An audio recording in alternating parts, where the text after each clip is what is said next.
சீதம்மாவே ராமரின் இதய சிம்மாசனத்தில் ஜம்முன்னு உட்காந்துட்டு இருக்காங்க அப்படின்னு பேச நம்ம நிர்மலா பத்ரி வராங்க. சீதம்மா மாயம்மா ஸ்ரீராமோடு மாறுதன்றி. இங்க ஸ்ரீராம நவமியில் எதற்காக நம்ம சேர்ந்திருக்கோம்?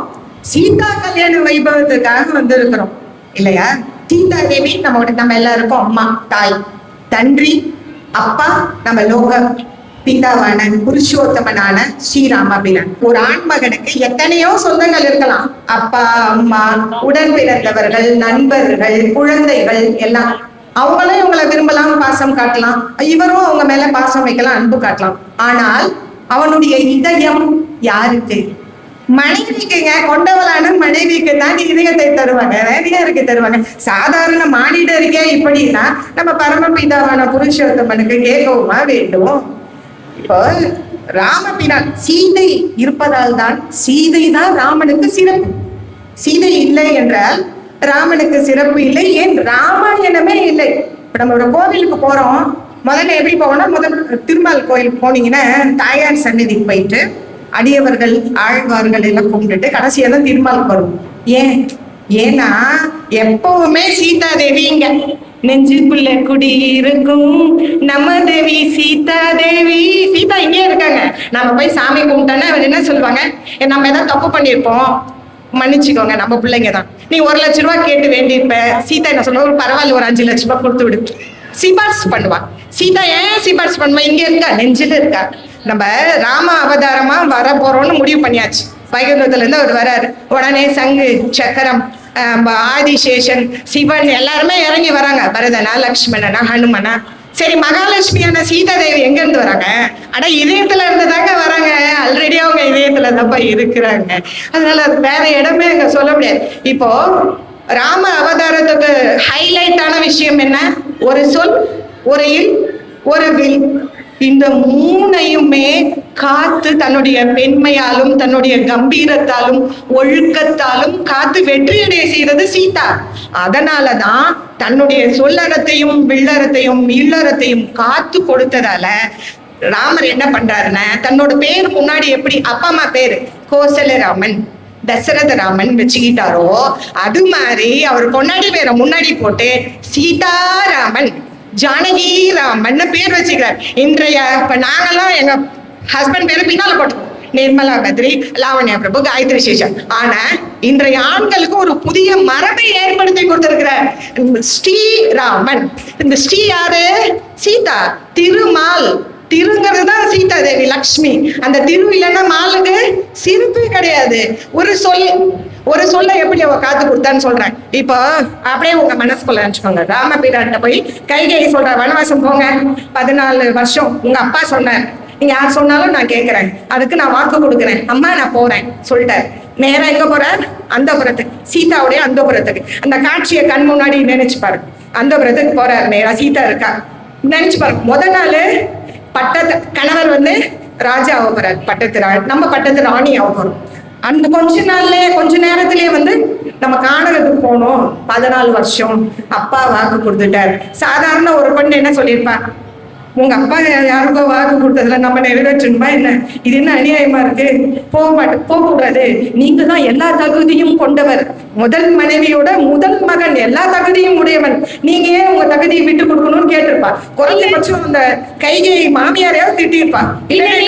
போயிட்டு வாங்க, அப்பா வீட்டுக்கு போறேன், எங்க ஜனங்களை கூட்டிட்டு வரேன், சண்டை போடுறேன்னு சொல்லியிருப்பா. சீதா என்ன சொன்னா? ஏம்பா, இல்லன்னா நீங்க மட்டும் போயிட்டு வாங்க, நான் இருக்கிறேன். எங்க 14 வருஷம் போயிட்டு அப்புறம் வாங்க. அவ என்ன சொன்னா சீதா? நானும் வருகிறேன். அவ என்ன சொன்னா? வேண்டாம், காடகம் எனக்கு தான் விதிக்கப்பட்டிருக்கு, நீங்க சுகமாக அயோத்தியிலே இரு. அவ என்ன சொன்னா? ராமன் இருக்கும் இடம் தானே சீதைக்கு அயோத்தி. இல்ல நீ வேண்டாம், நீ இங்கே இரு. நான் வேணாம்னு சொல்றதுக்கு ஒரு வேலிடான ரீசன் சொல்லுங்க. கானகம் சுடும், உன்னுடைய பிரிவை விட சுடுமோ ராமா அப்படின்னு கேட்டா. அப்படி சொல்லறதை காத்து கொடுத்தார். ஒரு இல்லறத்தை எப்படி காத்து கொடுத்தாரு? இப்ப காட்டில் தண்டகாரன்ட்டு போயிட்டாங்க. அங்க ஒரு பொன் மான் போகுது. மாரீசனை பார்த்து அவள் தெரியல, அவ கேட்கிறா, ஏங்க இந்த மானை புடிச்சு கொடுங்க. அவள் தெரியல, ஏதோ கோல்டன் கலர்ல வயிறு கொம்புலாம் வச்சுட்டு ஒண்ணு போகுது, வேணும்னு கேட்கிறா. ராமர் என்ன சொல்லியிருப்பான்? இல்லம்மா, இயற்கைக்கு புறம்பா இருக்கு, இது வேற மாதிரி இருக்கு, இது வேணான்னு சொல்லியிருக்கணும். ஏங்க பின்னால போனாரு? ஏன்னா மனைவி கேட்டுட்டாங்கல்ல. முதல்ல அவ வாயை திறந்து கல்யாணம் நபரும் ஒண்ணு வேணும்னு கேட்டிருக்க, அந்த மானை புடிச்சு கொடுங்க. அத கூட மண்ணில் இந்த கண்ணியர்கள் கடைக்கண்ணை காட்டிவிட்டால் மண்ணில் மாமலையும் இந்த வீரர்களுக்கு ஒரு கடுங்கா. பின்னாலே போனார். என்னாச்சு?